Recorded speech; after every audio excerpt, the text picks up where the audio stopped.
Hola, ¿qué tal? ¿Cómo estáis? Bienvenidos al canal El Beso de un Verso. Hoy en el podcast del Buen Escritor, en su episodio número 46, tengo el placer de presentaros a un autor que se llama Marcos Navarro Buendía y que estoy deseando de que le conozcáis.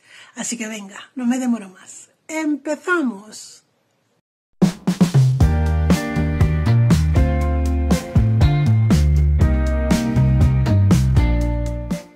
Hola, ¿qué tal? Bienvenidos al podcast del Buen Escritor. Hoy tengo el placer de presentaros a un autor que se llama Marcos Navarro Buendía, que es de Valencia y que le quiero dar las gracias por haber encontrado un ratito para conversar con nosotros. ¿Qué tal? Marcos, ¿cómo estás?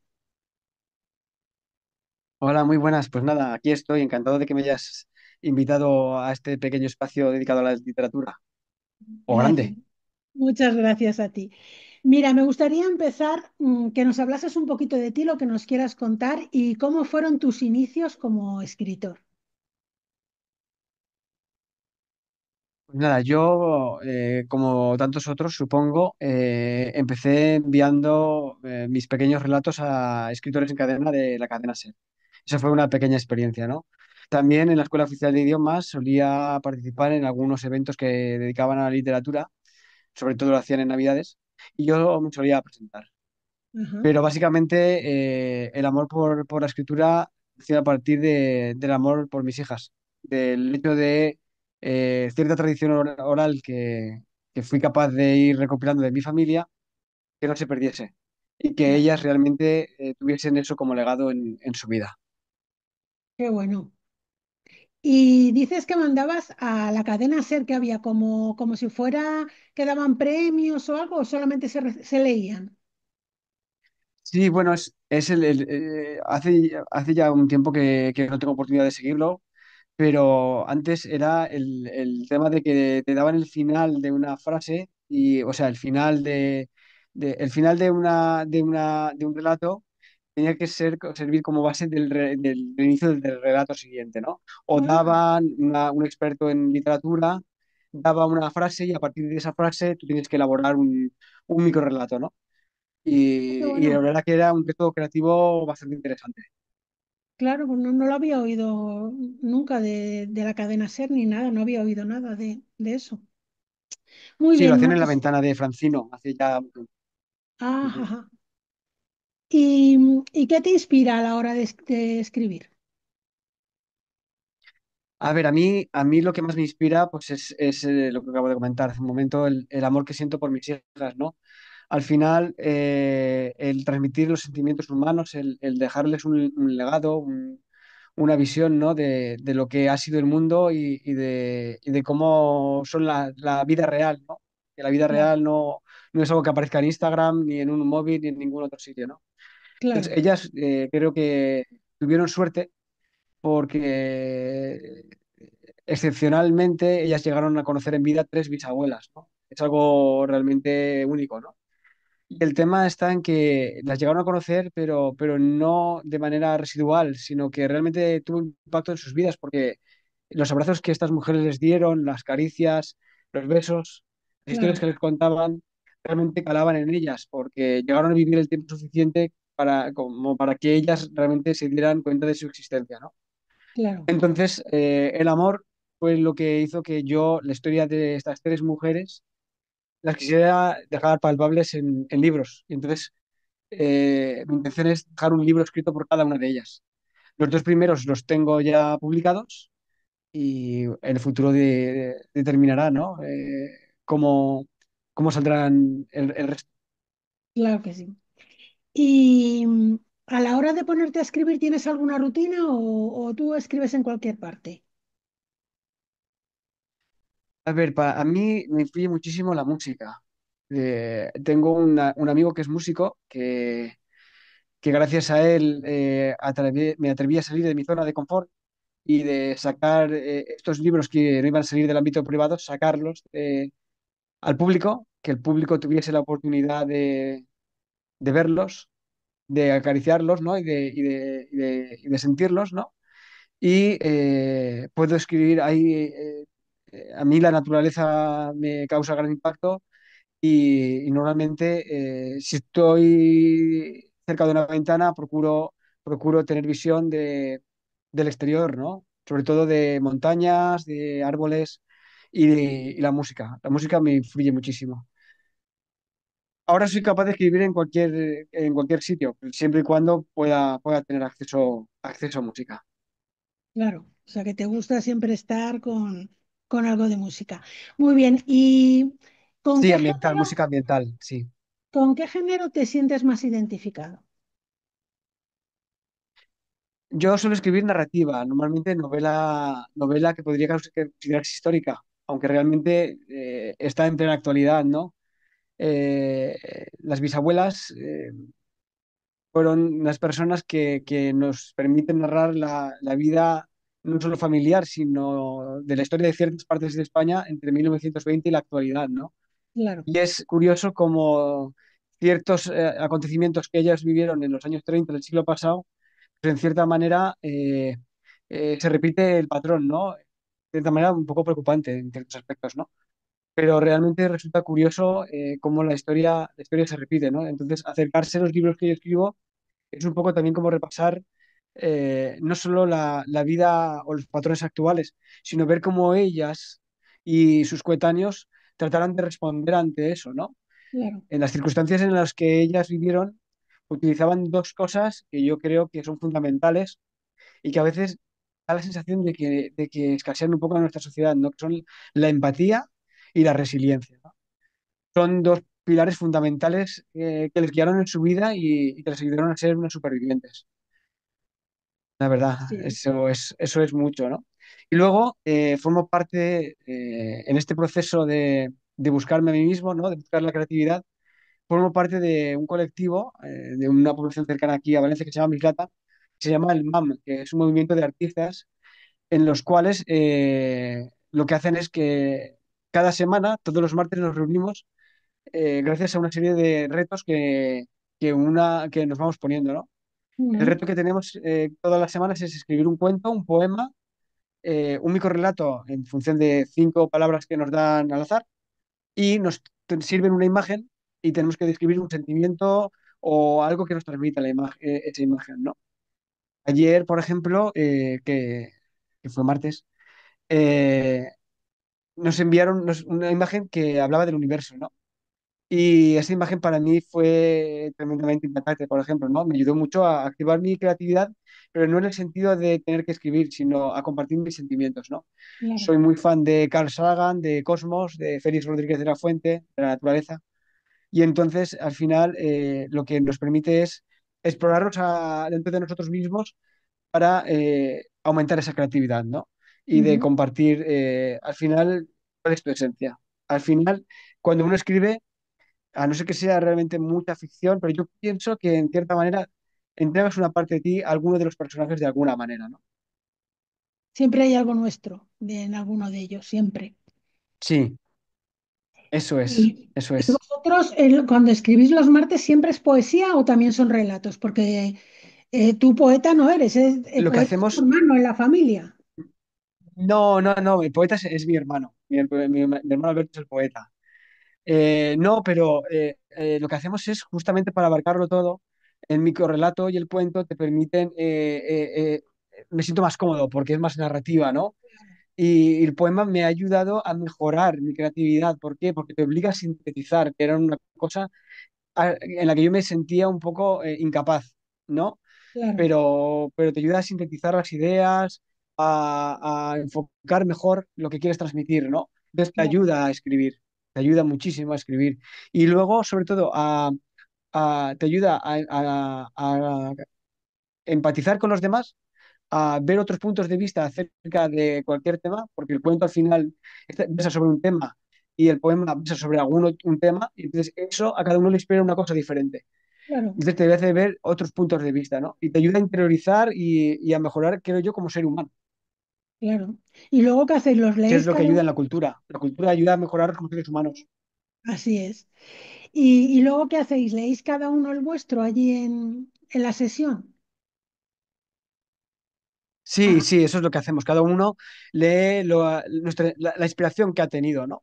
Y en la última reunión, por ejemplo, a mí el universo, soy tan fan que me emociona tanto que cuando me proponen escribir con él, se me saltan prácticamente las lágrimas, entonces no soy capaz de escribir, ¿no? Me bloqueo en ese sentido Eh, porque hay tengo temas un que nos recuerdo de llegan. infancia que transmito, que transmito en el segundo libro, que es este de aquí, que se llama Sonrisa del Júcar, Ujú. que habla de mi abuela materna. Era el sitio en el cual yo tenía contacto estrecho con la naturaleza y con el universo, porque en Valencia había tanta contaminación lumínica que apenas se veían un par de estrellas. Entonces, claro, cuando Claro, yo llegaba allí era, era impactante, ¿no? Porque yo veía allí cosas que jamás había visto, ¿no? Entonces, me lleva ese niño. Y cuando uno trata las cosas desde el niño, la emoción está servida. sí, Es una, es verdad, es una amalgama de sentimientos brutal, porque no es algo solamente que veas tú, sino que te lleva a lo mejor a ese tiempo que compartiste con personas que querías y que ya no están contigo, ¿no? Y entonces eso claro. es lo que te quiebra, por lo menos a mí. Y a mí, es que es así, no, no hay otra. Vale, y cuéntanos, Mm. ¿cuántos libros tienes publicados actualmente? Pues de momento, de la trilogía de las bisabuelas, tengo dos. El primero, que es Ese es el este, primero, que La se llama La bondad. Bondad. La foto es preciosa. Las fotos son los abuelos Manuel y Pilar. Ajá, Este primer libro está basado en una casa de comidas que regentaban ellos en una población que recomiendo visitar, que se llama Segorbe, en la comarca de Alto Palancia, en Castellón. ajá. Entonces, aparte de contar la historia familiar, lo que hago es contar las tradiciones, la gastronomía, las costumbres, la forma de vida, en este caso, de aquella zona, Ujú. ¿no? Y también de la comarca, porque la casa de comidas tenía una cosa tremenda, y era que como estaba en la capital de la comarca, en aquellos tiempos la gente, si quería hacer determinadas comandas, tenía que ir allí porque era el único sitio donde estaban determinados negocios. Entonces se iban por la mañana en autobús, comían en la casa de comidas y luego se volvían a su población. Entonces la Ya, abuela Pilar, cuando salía de la cocina, lo que se encontraba era un mapa de la comarca. Gente de una población que se llama Gaibiel, otra de población que se llama Matet, otra que se llama Jérica, otra que se llama Viver. Entonces al final lo que tenía era una amalgama de la comarca. Entonces yo lo que iban he de pretendido todas es partes. hacer lo que ella habría querido, que es un homenaje a todos y cada uno de los pueblos de la comarca, sus costumbres y sus tradiciones. Porque Claro, al final ella lo que vivía desde pequeña ya allí era un viaje. Ella no podía ir a los sitios, pero los sitios viajaban a iban a través de las ella, historias que le contaba la gente. es verdad. Claro, y entonces era muy bonito. Entonces es lo que hago. Y entonces la gente lo que puede hacer es viajar a cómo se vivía en la zona este de la península en aquella época entre 1920 y prácticamente la actualidad a través de Ujú. este libro. Y el segundo libro, que es La sonrisa del Júcar, el Ajá, segundo, es, eh, es el libro en el cual hablo de mi abuela materna. Entonces es una lucha por la supervivencia de un pueblo que ahora mismo está intentando luchar por sobrevivir, porque en aquella época tenía 1.500 habitantes, en los años 50, pero ahora lucha tremendamente contra la despoblación. De hecho, se ha quedado sin colegio. Apenas claro, quedan 200 habitantes. Entonces, este libro es una forma de que aquellas tradiciones, costumbres, gastronomía permanezcan escritos para que no mueran. claro, Porque yo creo que conocer nuestra historia es acercarnos a conocer el día a día que vivimos ahora, ¿no? Yo, como he comentado antes, es tremendamente curioso ver cómo hay cosas que se repiten, cosas que ellos vivieron que ahora se nos vuelven a manifestar, claro, como que no se han acabado de resolver, tenemos que hacer algo para resolverlos. Y ellos fueron supervivientes, aquella generación silenciosa fue superviviente de todo aquello, ¿no? claro que sí, Estas dos mujeres formaron parte de aquello. Eran dos personas que por el hecho de ser mujeres no hace falta que cuente lo que tuvieron que vivir, pero que tenían tantísimo talento que, por ejemplo, la abuela Pilar, si hubiera podido, podría haber sido perfectamente directora de banco. Perfectamente. Otra cosa es que le dejasen. Mi abuela materna, en el mismo sentido, podría haber sido cualquier cosa, pero apenas le dejaron ir a la escuela para aprender un poco a escribir y a leer. claro. Claro, y luego también lo que dices es que los pueblos se van quedando, las nuevas generaciones se van a las grandes ciudades, se van quedando despoblados los pueblos y es una manera muy bonita de, pues, de recordar aquellos tiempos y a ver si la gente se anima también Correcto, eso es. a volver La allí, a sonrisa vivir. del Júcar es una historia también de la inmigración, ¿no? Del trabajo tan duro que hicieron estas personas para volver a reconstruir su vida, Claro, para que generaciones como la mía hayamos tenido la oportunidad, todas las oportunidades que hemos tenido, gracias al sacrificio que hicieron ellos, ¿no? claro que A sí. todo lo que dieron. Entonces, en ese sentido, es Qué bonito. un homenaje que nace del profundo agradecimiento y amor que siento hacia ellas por todo lo que hicieron por nosotros, ¿no? Claro que sí. ¿Y tienes algo? ¿Dónde se pueden comprar tus libros? Mis libros se pueden adquirir en cualquier librería de España o en Ujú. Amazon. O en Amazon. Poniendo tu nombre, Marcos Buendía, Marcos Navarro, buen día, Sí, Marcos buen Navarro, día. buen día, y ahí ya os pueden aparecer perfectamente. De momento saldrá la bondad, tardará un poquito en salir la sonrisa del Júcar, pero creo que en breve habrá para que si la gente pueda ir adquiriendo Claro sus que sí, ejemplares ahí. Si no, en cualquier librería de España se pueden solicitar. fenomenal. ¿Y tienes algún nuevo proyecto actualmente en manos? O sea, ¿estás escribiendo algo ahora? Sí, a ver, la trilogía la tengo acabada. Ajá, La tengo acabada porque el principal objetivo que tenía era que lo leyesen mis hijas. Y ese objetivo se cumplió. Era algo, como he comentado, algo que no iba a salir del ámbito privado. Pero tengo un amigo músico que lleva 50 años dedicado a esto y otro que es catedrático de lengua, que después de leer los libros me dijeron que dejara el síndrome del impostor, que claro. realmente saliese de mi zona de confort, que me atreviese, que sacase los libros, ¿no? Les hice caso y entonces me puse a escribir, empecé en el año 2021 y los escribí los tres prácticamente seguidos, 3 años seguidos prácticamente escribiendo, ¿no?